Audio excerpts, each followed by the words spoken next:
Bonjour à tous et bienvenue sur cette chaîne. Aujourd'hui, nous partons à la découverte d'une ville que j'affectionne tout particulièrement. Il s'agit de Bilbao. Alors Bilbao, c'est une ville en Espagne, au Pays Basque, sur les rives de la Ria del Nervión. Une ville qui s'est construite entre la montagne et l'océan, entre le fer et la musique. Nous allons remonter ensemble le temps aujourd'hui, de la préhistoire jusqu'à aujourd'hui, en parlant fondation, commerce, révolution industrielle, résistance, mais surtout musique. Parce que Bilbao, c'est l'une des villes les plus fertiles d'Europe en matière de création musicale. Un terreau d'exception, souvent méconnu. Durant les 15 prochaines minutes, nous allons découvrir ensemble comment cette cité portuaire est devenue l'une des capitales culturelles du nord de l'Espagne et pourquoi la musique y occupe une place absolument unique. Alors, installez-vous confortablement, on commence. Tout démarre sur les rives d'une rivière, le Nervión, un fleuve qui descend des montagnes Cantabriques pour aller se jeter dans l'Atlantique formant une ria, un estuaire naturel qui sera le berceau de la ville. Les premières traces d'occupation humaine dans la région remontent au Paléolithique. La région basque est l'une des plus anciennes d'Europe en termes de continuité d'occupation humaine. Le peuple basque lui-même est une énigme linguistique fascinante. Les Euskera, leur langue, est la seule langue pré-indo-européenne encore vivante sur le continent. Mais Bilbao, en tant que ville, naît tardivement. Le 13 juin 1300, Don Diego López V de Haro, seigneur de Biscaye, fonde officiellement la ville. Il la dote d'une charte, le fameux fuero, qui lui accorde des privilèges commerciaux. La ville s'organise autour des 7 rues, las Siete Calles, qui forment le Casco Viejo, la vieille ville médiévale. Mais ces rues convergent toutes vers le marché de la Ribera, encore debout aujourd'hui, et qui est le plus grand marché couvert d'Europe. Enrichi par le passage des pèlerins sur le chemin de Saint-Jacques de Compostelle, Bilbao devient au XVe siècle un port commercial majeur du nord de l'Espagne. La laine castillane transite par ses quais vers le Pays-Bas et l'Angleterre, et en 1511, le Consulado del Mar est créé, une institution commerciale qui fait de Bilbao la plaque tournante du commerce atlantique ibérique. En 1602, Bilbao devient officiellement la capitale de la Biscaye. Le 27 janvier 1806, dans une maison de la Calle Somera à Bilbao, naît un enfant extraordinaire. Son père, Juan Simón de Arriaga, un organiste et féru de musique, décide de lui donner les mêmes prénoms que Mozart en espagnol. Car ce fils arrive exactement 50 ans, jour pour jour, après la naissance du génie de Salzbourg. Juan Crisostomo Arriaga va justifier de son surnom. On l'appellera plus tard le Mozart espagnol, et pour cause. À 9 ans seulement, il compose un quatuor à cordes dont il joue lui-même le second violon. À 11 ans, il participe au concert de la Philharmonie de Bilbao en tant que compositeur, et à 13 ans, il écrit un opéra entier, Los Esclavos Felices, les esclaves heureux, qui obtient un succès considérable dans sa ville natale. En 1821, son père l'envoie à Paris pour parfaire sa formation au conservatoire. Arriaga y étudie le violon avec Pierre Baillot, l'harmonie avec François-Joseph Fétis et le contrepoint avec nul autre que Luigi Cherubini, directeur du conservatoire. Cherubini lui-même juge une de ses fugues à 8 voix comme un chef-d'œuvre. En 1824, à 18 ans seulement, Arriaga est nommé professeur adjoint au conservatoire de Paris. Il compose alors ses 3 quatuors à cordes et sa symphonie en ré mineur, des œuvres d'une maturité, d'une originalité et d'une technicité sidérante. Et puis, le destin frappe. Épuisé par le surmenage, Arriaga tombe malade et le 17 janvier 1826, il meurt de la tuberculose à Paris, 10 jours avant son 20e anniversaire. Il est enterré dans la fosse commune du cimetière de Montmartre. Mais Bilbao n'oubliera jamais son génie. Aujourd'hui encore, son nom est partout dans la ville. Le Teatro Arriaga, le Conservatoire Arriaga, une place, un orchestre à Madrid et un musicologue du 19e siècle. Résumait ainsi l'admiration que lui portait Fétis. Un siècle après Arriaga, Bilbao donne au monde un autre géant de la musique basque, Jesús Guridi. Né en 1886 dans une famille de musiciens, sa mère étant violoniste et son père pianiste, Guridi étudie à Bilbao, puis à la Schola Cantorum de Paris. Il ira ensuite parfaire sa formation à Bruxelles et à Cologne.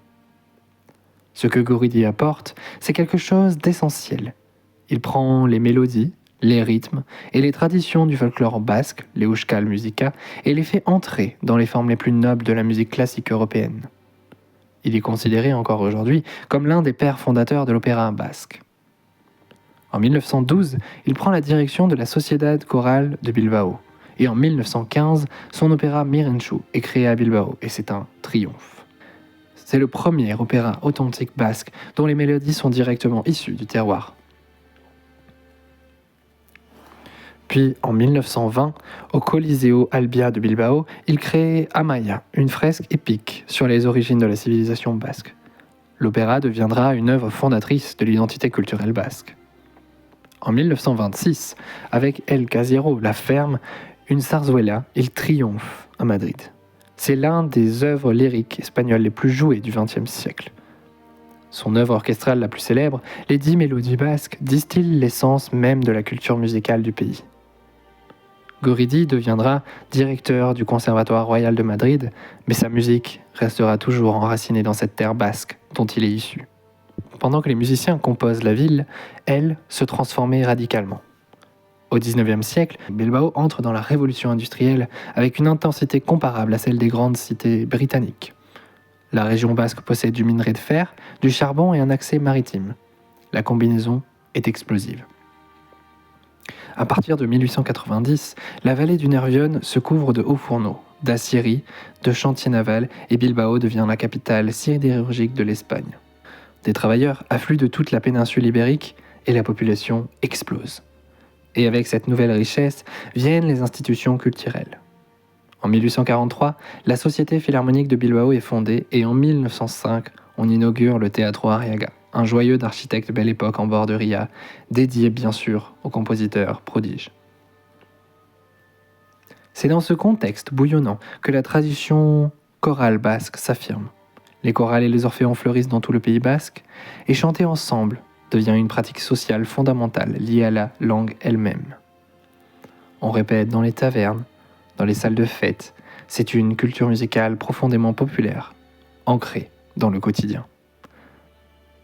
Parlons maintenant de ce qui rend la culture musicale basque réellement unique au monde. Il y a d'abord les bertsolaris. Les bertsolaris sont des improvisateurs, des poètes chantants, qui improvisent des vers rimés devant un public en suivant des règles formelles très strictes. La tradition remonte au Moyen-Âge et aujourd'hui encore, les championnats de bertsolaritza remplissent des stades de plusieurs milliers de spectateurs. C'est l'un des spectacles les plus fascinants à voir au monde.